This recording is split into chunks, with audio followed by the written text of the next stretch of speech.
Hi folks, Speedway Tag here again. There's been many videos on this great little solo game called Gate.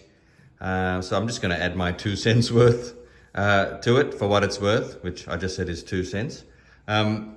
This is by Jason Glover. I love his games. I love Desolate by Jason and many others. I think this is still available on via the Game Crafters website. Comes in that lovely little tin there down to the right. The cards are really interesting sizes. And yeah, there's 2 different sizes there. It's really good. It's got those cool little gemstones to track health. It's got the dice. And yeah, the cards are really well done. Love the artwork as always with Jason's games.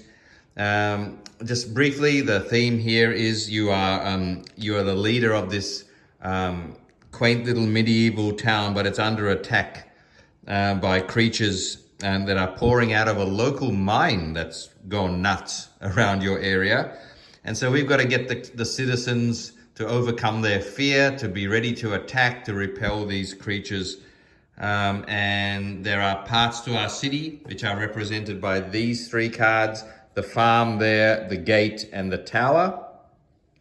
And so the defenses of these 3 parts of the town, the farm, the gate, and the tower, are represented by the dice values. So the farm can take 6 hit points before it's destroyed. The gate, of course, is the main thing you're trying to protect. It can take 12. The minute the gate's gone, the game's over. And the tower also can take 6 hit points. Now, yeah, so the dice, obviously, to track these values. I love rolling dice. So when I see dice in a game, I want to roll them. So that's my only little criticism of this. It's not really a criticism because you get used to this very quickly and you enjoy the game. It's a great game. But I wish I could roll those dice for some reason or another. Okay. Right. So those are the areas of your town that you're trying to protect. You're trying to keep the farm and the tower going as best as you can, because you'll see that they give you extra abilities as you play the game, extra bonuses. But once they're gone, the 2 abilities underneath them are gone too. You've got a deck of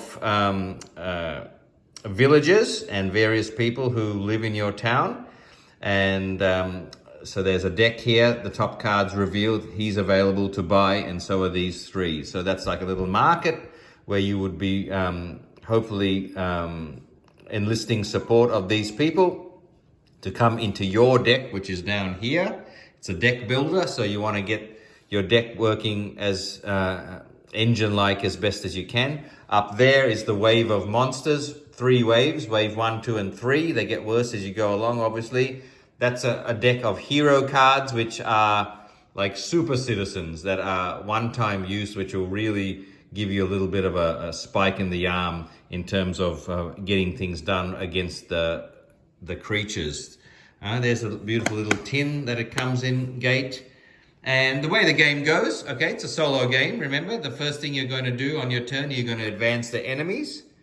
And so you flip over an enemy and you've got a plague rat there. All right, and the card's telling you that plague rat's going to be giving you 3 points at the end of the game if you do manage to win. You win the game by surviving the whole deck of enemies. You lose the game if your gate is reduced to 0 or this pyramid gets to the top. This pyramid, which I'll get to in a minute, tracks the amount of fear in your city. And obviously as this little chrome cube moves up to the top, it means that your citizens are just devoid of any courage, and the fear is set into the extreme amount, and you lose. So if that gets to the top, there where that skull is, you're dead, and if the gate goes down to 0, you're dead. Okay, so the first thing you do on your turn, you flip over an enemy. If there's already 2 enemies here, you move 1 off. He has 1 more attack on your gate before he moves, and you can only have 2 there. All right, the plague rat, as I said, is going to give you 3 points if you defeat it at the end of the game, because winning, like I said, you win by surviving all the enemies, but yeah, Then you can track a score as well. If you keep winning a lot, you can try and get your best possible score. And you get scores by killing these enemies. 3 points for the Plague Rat. It's got 4 damage that it can take before it's destroyed. That tells you where it's going to attack in terms of these 3 locations. So the Plague Rat, if it survives the end of a turn, it's going to do 1 damage to your farm. I think that's the farm. Yes, it is. It's going to do 1 damage to your farm if it survives the turn. And it's also going to raise the pyramid by 1. Okay, we would move the pyramid up here and suffer the results of as that token moves across up this pyramid. The various things that it'll do. If it gets to a sun, you will be able to draw a hero card, which is actually good for you. As the fear goes up, the idea is that the heroes come to help more, but eventually the heroes are going to run out.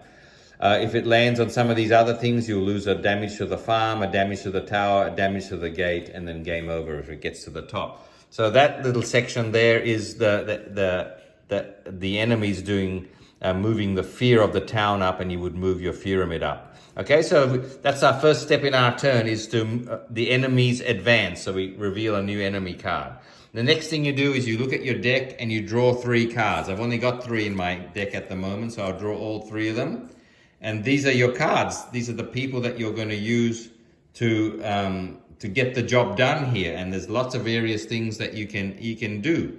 Okay, as you can see, for example, the monk is giving you 1 coin, and he's also going to improve your fear. So that would push the token on the pyramid back 1. So that's how you counterbalance that. Some of these have got values next to these tokens. That's a repair token, so you can actually repair parts of your town, the farm, the gate, or the tower. So that's really handy. And some of them have got attack like this, which would actually attack the enemies that are coming up there. So that's how you balance your cards. You can only use your card for one thing. I can't use it for both its money and its attack. You have to use it for one. So that balancing act is really fun. And as you get more of these people into your deck, it's even more fun the way you get to balance all these abilities. All right, so then we draw our 3 cards. The next thing you do, you can use commands. Okay, and you can spend money to actually do these special commands. If I'm willing to spend 2 coins, in other words, see, I've got 2 coins. I've got 3 coins in my hand at the moment. 1 with the monk, 1 with the farmer, and 1 with the guard. So I've got 3 coins. If I want to spend those coins on these commands, I can get some extra things done. 2 coins, I can repair a part of my city. 2 coins, I can drop the pyramid down 1. 1 coin, I can replace all the recruits in that market, and so on. So you can use coins if you like at that point, or you can spend money here, the same coins here, to recruit some of these guys. Okay, and these guys are great. In this deck, obviously, they can do a lot more than your starting cards. So if I spend if I spend 2 coins here, let's do that now. Okay, if I spend these 2 coins provided by the monk and the farmer, whatever you spend goes into a discard pile over here. Okay, I've just spent 2 coins, and I'm going to buy this mercenary, recruit this mercenary, who goes into your discard pile to be used later. And this mercenary is getting me 2 attacks, so I'm going to need that to get into these creatures. Okay, so that's another thing you can do. Recruit. The next thing you can do is use your cards for other things. I might actually use this guard to cause 1 attack on that Plague Rat. And the Plague Rat, as you can see, can take 4 hits, so now he's taken 1 hit. Okay, I've run out of cards. There's nothing else I can do here. And so what happens then is the enemies do their attack. Okay, he's doing 1 attack on the farm, so the farm reduces to 5. All right, so that rat has hit the farm, goes down to 5. And he's also adding 1 to the pyramid. The pyramid moves 1 to a sun, which means we draw from the hero deck, and we get a really cool hero which goes into our deck as well. 3 a reduction of 3 fear of the bishop. I love the thematic ties here with the roles of the people and what they actually do. You know, the bishop is going to reduce the fear. The mason is going to be great for repairing. The blacksmith is good all-rounder. Yeah, so all right, so the pyramid went up and we got a hero card there, and so that's where the pyramid, so it's a benefit for us, but remember, we don't want it to keep climbing. That's the end of your turn, okay? And so look at that, we couldn't get rid of that plague rat, so he's going to stay there. So at the end, so we play another turn, okay? And in which case, remember, the first thing you do is the enemies advance. So the rat goes there, we flip over another enemy. This time it's the spider. Love these names, so clever. We replenish our market now. So there's a champion available to us, but for 6 coins. But look what you can do with this. Okay, so it's balancing all these abilities on your various community members to try and reduce the pyramid, repair parts of your city, and also attack the enemies as well. Right, then we shuffle up our cards over here and we draw another 3 for our next round, and hopefully I'll get the bishop this time, and I did, thankfully. So my next round will be dealing with those 3 cards. Okay, obviously, as you can see, as your deck gets more people in it from there, it's going to be a much more powerful deck, and you're going to do a lot more. Remember, the bishop is a one-time use, okay, because it's a hero. All right, and then we will maybe spend our coins on commands if we want. I don't really feel like doing that now. I'd rather get stuck into those enemies up there. But look at this. All the 3 cards I've drawn have not got any attacks. So I'm not going to be able to hit those enemies this time. So what's the better way for me to use it? Maybe I might repair the farm with this one. Look, on the bottom of these cards also, they give you little extra abilities. For example, the farmer will give me +1 when repairing the farm. Okay, so why don't I use this 1 to repair? I'll get an extra 1 because I'm repairing the... Oh, I don't need to repair the farm too. It only needs repairing 1. So maybe that's not the best way to use it. Bishop is one-time use. The mason will get me an extra 1 when I'm repairing the tower. And if I can somehow get enough money to buy the blacksmith, I can double the attack of another card. I'd love to get the blacksmith now, because doubling your attack is going to deal with those enemies at the top, but I don't have enough money. So what I might do is I'm a little bit strapped here, so I might actually just use my I might use the monk to push the fear back on the pyramid. So that goes back at least one. That's helpful, I think. I might use the farmer to repair the farm, so the farm comes back up to 6.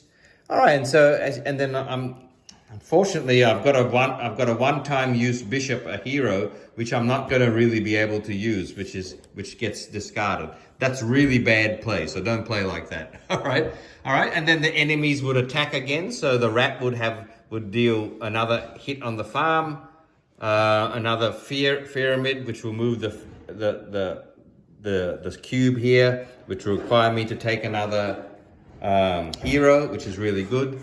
The spider will do 1 hit to the gate and 1 more up on the pyramid. Move the pyramid. That tells me to take another hit on the farm. The farm's down to 4 now. Okay, shuffle up again. At the start of the next turn, the plague rat moves off. I didn't get him, so as he moves, he does 1 more hit on the gate as he's leaving, which you don't want to happen too much, which is why you really need to try and knock these enemies off. The spider moves there, and we finish wave 1, and we come to wave 2 next time. Now we've got a Skelepede, which as you can see, the various statistics that it has.